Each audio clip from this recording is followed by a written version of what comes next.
So, sana maging fruitful po ating kalagayan sa Panginoon. Magandang mga pumitin lang. Yes, I am Attorney Trudy Malindra. By the way, Sir Isabelo is a former spokesperson of North Islamic Liberation Front, and I am here as his assisting counsel for this particular case filed before the Supreme Court. And this is quite personal to us because as he is a former spokesperson in ILF, I am also I'm a staff of a former member of the ILF. This is personal to us. So, laking pasasalamat po natin sa mga brothers natin, sisters from the media, sapagkat alam natin na ang media ay isa po sa pinaka-importanting haligi ng demokrasya. Without you people, wala pong matatawag na real democracy.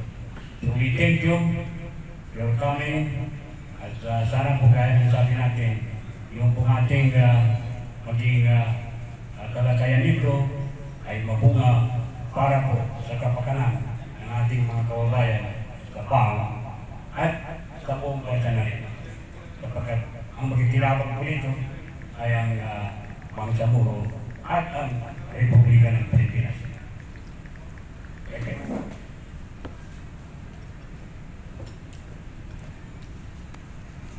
Bakit po kayo nag-file ng petition? On record lamang po bakit po kayo nag-file ng petition? Ano po yung sinasabi ninyong iikli ang termino? Yes. Well, malinaw po yung ating layunin. So ito natin itama, ito'y yung nakikita natin na pagkakamali. Sapagat yung pong Republic Act 123 resetting the election dito sa PAO ay unconstitutional po. Sapagat kanya pong inamendahan yung 11054, itong ball, itong kasalukuyan ba, nang hindi po dumaan sa plebisito. So yan po'y pagdura sa karapatan ng ating magbabayan sa ba. Kung saan noong pong plebisito, ay kanina pong inaprobahan ito overwhelmingly. And here comes an amendment na hindi po ay konsulta sa ating mga kababayan. And then, sa tingin natin, that is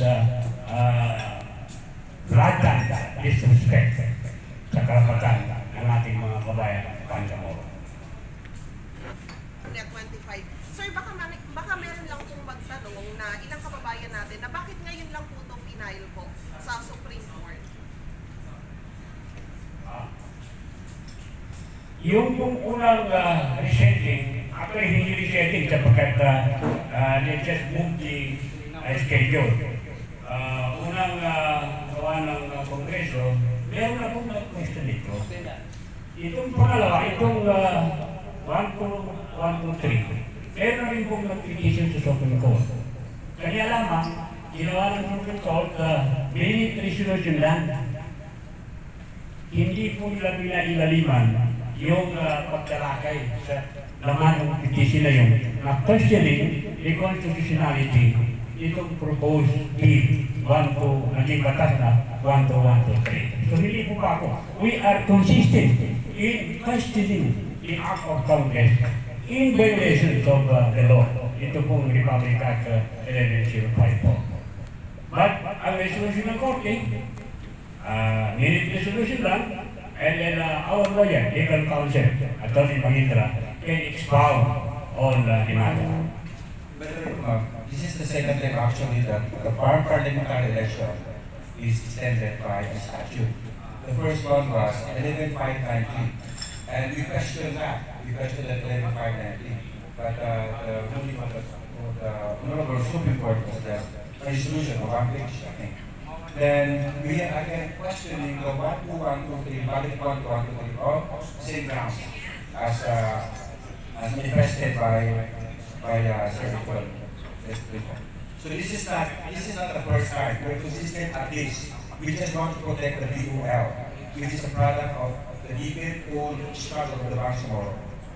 It is also quite clear in the deliberation, in the discussion in the case of Isumako versus DPWH, mandating the need for plebiscite for any amendment or revision that may be need in organic or arm in those days.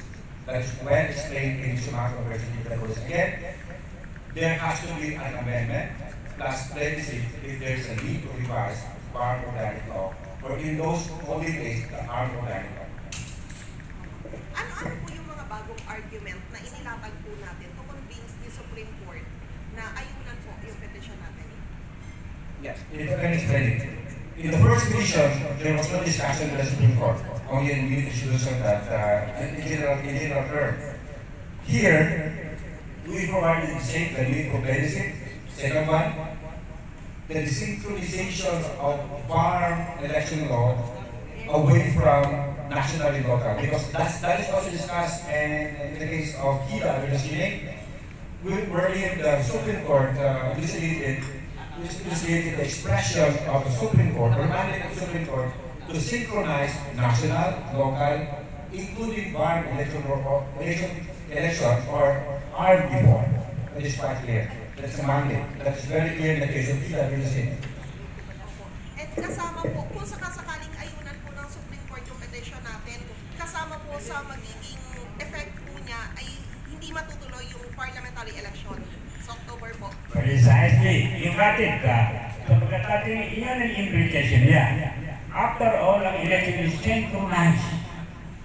Hindi naman natin pwede balikan yung 2025, sapagkat tapos na po. Ang 2028, synchronized ng election. And therefore, ma-extend yung termino ng sino man yung nakaupo yan, o ano man yung decision ng Malacanang, para sa 2028. So, that is also explained well in the case of Makalintal versus Comelec 2023 case by the principle of operative fact doctrine. That since we cannot go back anymore to May 2025 elections, which is supposedly a synchronized election for the PB in our parliamentary election, we might as well have to continue the office. Whether appointed, pulled over, is all up to the president. That is provided for in the Bangsamoro Organic. Last na po on my part, hindi po kaya, kung sakasakali lang naman po, hindi matuloy yung election, hindi po kaya magdulot po yun ng gulo po sa war? It has been proven. It has been, the election was extended for twice already. And we are good there. Nothing much is done. The basic order is quite cool. It's very good. Mind you, my dear, it is more on the preservation and protection of the ban law. It is strengthened more, but hindi matuloy ang election because magiging espasyo po ito, space for our leader, both regional and national, to find a formula that can work together hand in hand para po lalo po natin ma-strengthen yung hindi po sa kapal yun, lalong magpahingi. As a matter of fact, itong extension na ito, ang kanilang hiling ay up to 2028. Binigyan lang sila ng 6 months. And mind you again, baka magiging daan ito para po sa bandang huli, sa bandang in the future, ika nga, ay gagawa ng batas ang Kongreso. Ikabulis na itong bagay ito. Sapagkat wala namang pinibigin ko. They can do it. Congress can do it. Alam natin, ang Congress can initiate. Sila ang may position para gawa ng batas. Yun ang lalong magulo. If you recall, in 2008 ka nga, yung HOMA AD, nung iniklara ng Korte Suprema, ito sa legislation. Inadiklara yung HOMA AD, you're about to sign in Kuala Lumpur. 2008. Na ang constitutional. And then as a result, then, diretong rakatot lang siya. Kasi siyang in protest of that Supreme Court decision. So, lalong masarap, lalong magulo ito sapagkat ito, aprobado ng ating mga ng Pangsamuro. Yung batas na ito, na kung saan gusto nilang o ilamendahan nang wala kong silang panitulad. Kali. Yes. Assalamualaikum. Good morning po. Thank you. The last word from the COMELEC was that the BARM election on October 13 will continue unless there is a legal impediment. And so far, sabi ni Chairman Garcia, wala pa namang ganon. So, anong proseso mangyayari sa Supreme Court? Gaano katagal yan bago madesisyon ng Supreme Court? Ano po yung expectations natin po? Legal right regarding the Supreme Court, the very time that we have submitted the petition on July 9 at 5 o'clock, we left everything to their discussion. But we're just hoping that, kasi mayroon po kasi tayo hinihiling ng PRO, sana issue ng PRO na huwag mo nang tuloy ang election. And just want to make a little bit of expounding on sinabi ni Sir Ed, we just want to protect the POL. Because again, ang sinabi kasi sa kaso, hindi sumagot that before you can amend or revise the organic law for the autonomous changes mostly now, there has to be an amendment in the mandatory law plus legislative. Why? Because the POL itself enjoys ratification by the Bangsamoro. So before you can change that, there has to be another ratification of consent from the Bangsamoro. Otherwise, it will set a precedence. Magiging precedent ito na bakit bukas sa mga dalawa, i-repeal ng POL na hindi kami tatanungin. Sabihin namin, o dapat tanungin natin, hindi na, nangyari na ako na hindi ka na walang amendment. And it's quite tricky also because the provision of the POL provides that the law may be amended by an act of the Congress, completely omitting the need for plebiscite, which was expressed in Republic Act 1954 and 674 ng Kategor. Nevertheless, kahit hindi mo nakalagay doon ang need for plebiscite, klaro-klaro naman sa sabi ng Constitution that it has to be plebiscite. That is being written, as in the case of Manila Prince versus GSIS. The Constitution is being written in all statutes. You know? So we are here to protect the law, protect against this process. And this is not to serve any personality in BARM, not for everybody.